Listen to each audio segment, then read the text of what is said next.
I just love how memories randomly pop into my mind. The other day, I was just sitting there minding my own business when a memory from the past surfaced from out of nowhere, and it actually made me laugh out loud.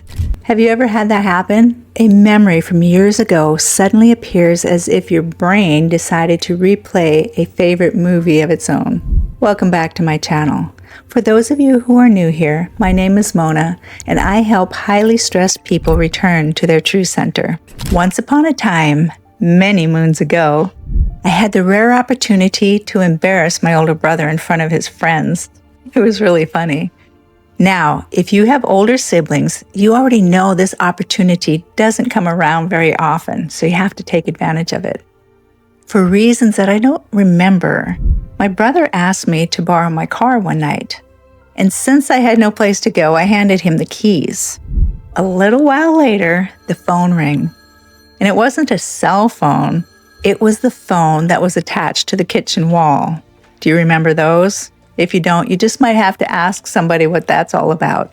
It was my brother. He said, "Oh my gosh, your car won't start. What's wrong with it?" The moment he said those words, I knew exactly what the problem was. And I also knew there was absolutely nothing wrong with my car. You see, I drove an old 1970s Gremlin, and that car had a personality all of its own. There was a little trick to starting it. Before turning the key, you had to lift the gear shift just slightly. Why? I don't know. I have absolutely no idea, but maybe it unlocked the steering column, or maybe it was just automotive magic. Who knows? All I know is that if you didn't do that little trick, that car wasn't going anywhere. I could have explained this to my brother over the phone, but that wouldn't have been any fun. Instead, I told him, "Don't worry, I'll come help you." So I borrowed my mom's car and I drove to the local hangout where my brother and his friends were. I arrived, I asked for the keys, and then I went over to the car and I popped the hood and I pretended as if I were just doing some adjustments. I was just, messing around under the hood there and wiped some stuff off, and then I closed that hood and I said, "Let me try this now." So I opened up the car door and I got in, did the little gear shift thing, put the key in the ignition, and boom, it just started right up. It was the funniest thing. You should have seen my brother's face. Oh my gosh. All of his friends just stood there stunned. They didn't know what to say. And my brother took quite a bit of grief that night. And honestly, after years of him teasing me, I felt like the universe finally balanced the scales. When we got home, I confessed. I explained the little secret of the gear shift, and that story became family legend. Now, why did this memory pop into my head all these years later? I'm not entirely sure. But it reminded me of something interesting about our brains.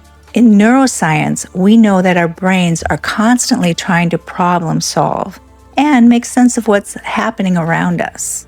Sometimes we assume the situation is complicated when it's actually pretty simple. Our brains sometimes just overreact. My brother assumed the car was broken. In reality, he was just missing one small piece of information. How often do we do that in our own lives?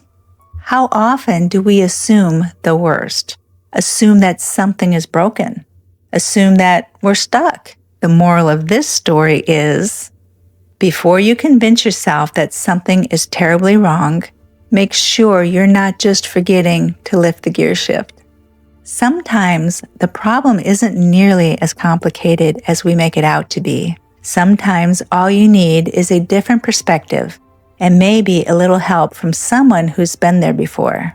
And if that person happens to be your younger sister, be prepared to hear about it for the next several decades. If this resonated with you, check out the description box below. Click on the link to my calendar and schedule a call. I would love to hear your story. Until next time, I wish you peace, love, and happiness.